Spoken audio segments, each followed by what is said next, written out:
এই দেখন্তু 1911 মସିହାରେ କୋଣାର୍କ ମନ୍ଦିରର ଦୃଶ୍ୟ। ଏବେ ତ ଆପଣମାନେ କୋଣାର୍କ ମନ୍ଦିର ବୁଲୁଥିବେ, ଦେଖୁଥିବେ କେତେ କାମ ସବୁ ହୋଇଛି, ଆଉ କେତେ ମନ୍ଦିରରେ ପରିବର୍ତ୍ତନ ହୋଇଛି, ଚାରିପାଖ କେତେ ସୁନ୍ଦର ହୋଇଛି। କିନ୍ତୁ କେବେ ମନେ ପକାନ୍ତୁ ସେଇ 100 ବର୍ଷ ତଳର କଥା।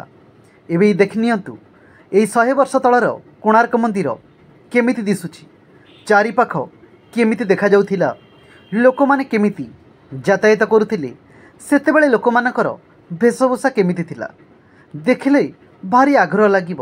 ସତରେ କ'ଣ କୋଣାର୍କ ମନ୍ଦିର 100 ବର୍ଷ ପୂର୍ବରୁ ଏମିତି ଦେଖାଯାଉଥିଲା, ଚାରିପାଖ ଏମିତି ଥିଲା?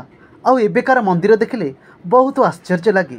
ଆମ ଯୁଗରେ କେତେ ପରିବର୍ତ୍ତନ ହୋଇଛି, ଆମେ କେତେ ପରିବର୍ତ୍ତନ ହୋଇଛୁ, ଆମେ ସେତେବେଳେ ଅପେକ୍ଷା ଏବେ ଆମେ କେତେ ପରିବର୍ତ୍ତନ ହୋଇଛୁ ସେ ଡ୍ରେସ୍ରେ ଆଉ ମନ୍ଦିରରେ। ଦେଖି